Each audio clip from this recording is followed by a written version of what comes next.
Эрдоган больше не хочет быть президентом США, готовились к ядерному удару РФ и какой выход с поставкой в Украину таурусов придумали в Великобритании. Обо всем этом расскажу подробнее в эфире Нехта. Самые важные и интересные новости. Встреча Эрдогана и Зеленского. Когда будут мирные переговоры? Что касается самого формата инаугурационного саммита, мы не видим представителей России на этом саммите. Мы не видим, как могут приглашать людей, которые все блокируют, разрушают и убивают. Армения собирается в ЕС и дружить со Штатами. В Армении активно обсуждаются существующие новые возможности. Не раскрою секрета, если скажу, в этом ряду есть также идея членства в ЕС. Эпохальная встреча Трампа и Орбана. Кто чей вассал? Нам нужны лидеры в мире, которые пользуются уважением и могут принести мир. Он один из них.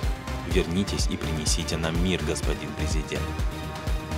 Спасибо, что смотрите, спасибо за доверие. Не забывайте ставить лайки, не забывайте оставлять комментарии, не забывайте подписываться на наши каналы, это очень важно. Поехали. В Таганроге большим количеством дронов атакован авиазавод, который занимается военными самолетами. Российская Минобороны подтвердила атаку 41 дрона по территории Ростовской области. Местный губернатор заявляет об одном раненом в результате такой атаки.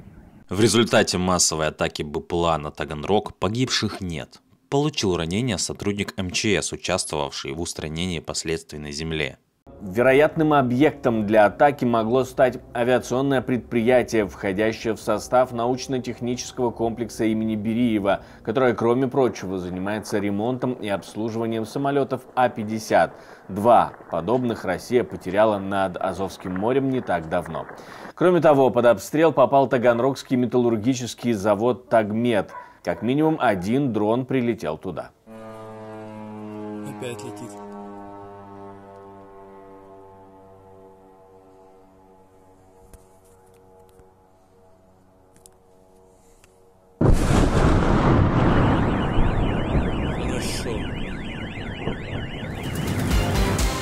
США тщательно подготовились к российскому ядерному удару в конце 2022 года, пишет CNN, ссылаясь на свои источники.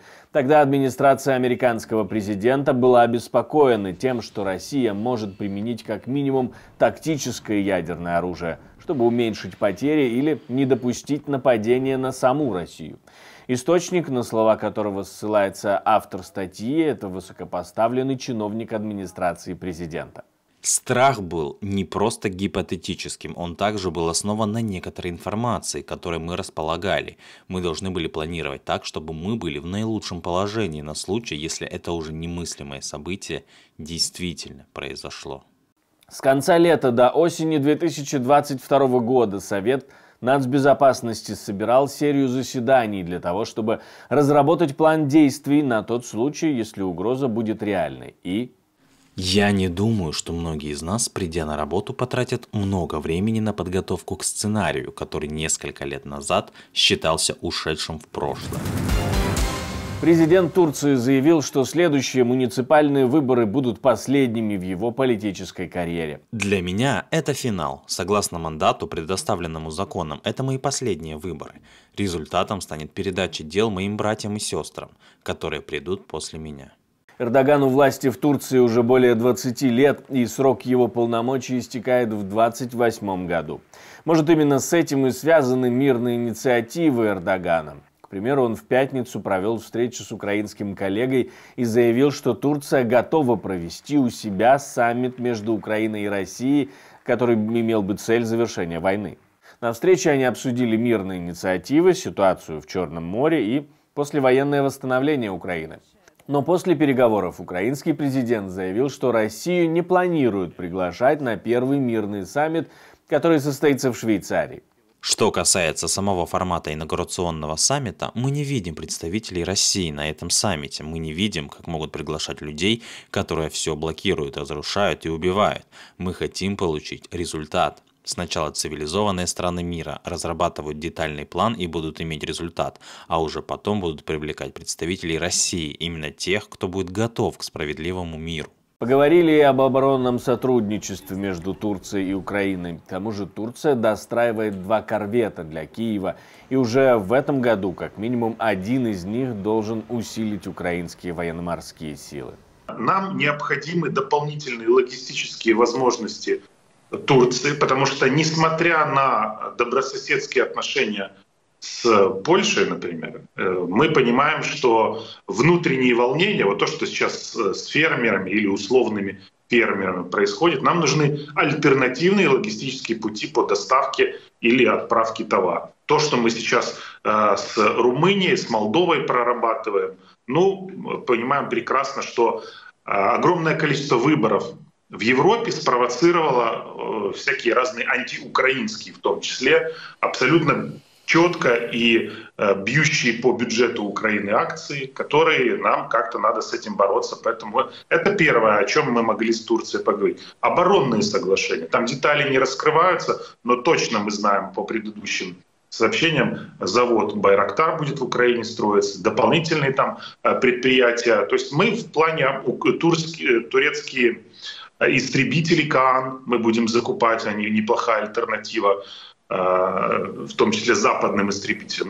В военном плане мы с Турцией довольно плотно будем сотрудничать. Плюс Зеленский же передал Эрдогану список представителей крымско-татарского народа, незаконно удерживаемых Россией. Он даже некоторые фамилии озвучил. А Турция, как мы знаем, в этом плане очень влиятельна и помогала прям конкретных людей освобождать из России. Ереван думает над членством в Евросоюзе. Как говорит министр иностранных дел страны, идея обсуждается, но сейчас никто не может предугадать итог, хоть европейские устремления действительно есть. Сам вопрос возник на фоне вызовов, которым страна вынуждена противостоять в течение последних 3-4 лет, говорит министр. Учитывая все вызовы, которым мы вынуждены противостоять в течение последних 3-4 лет, в Армении активно обсуждаются существующие новые возможности. Не раскрою секрета, если скажу, в этом ряду есть также идея членства в ЕС.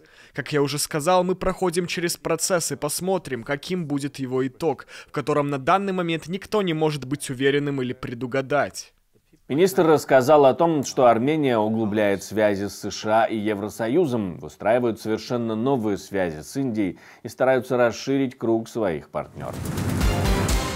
Выход с Таурусами найден, говорит министр иностранных дел Великобритании. Лондон готов помочь Берлину решить проблему с поставками крылатых ракет «Таурус» в Украину. Германия может поставить крылатые ракеты «Таурус» в Великобританию, а Лондон – дополнительные ракеты Storm Shadow в Украину.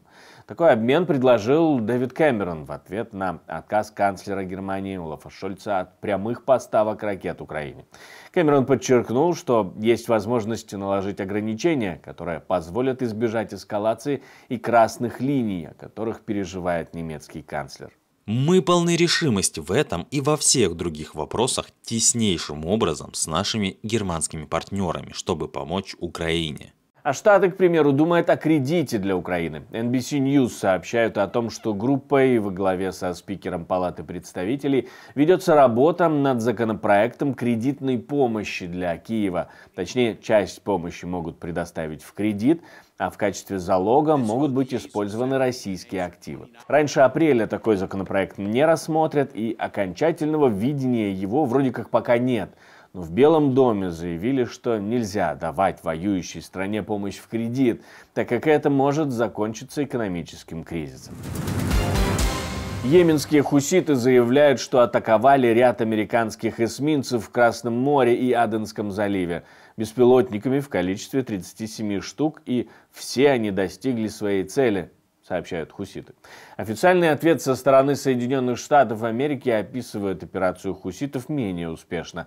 Правда, Центральное командование США в своем посте в сети X, бывший Twitter, написали, что сбили 15 беспилотников.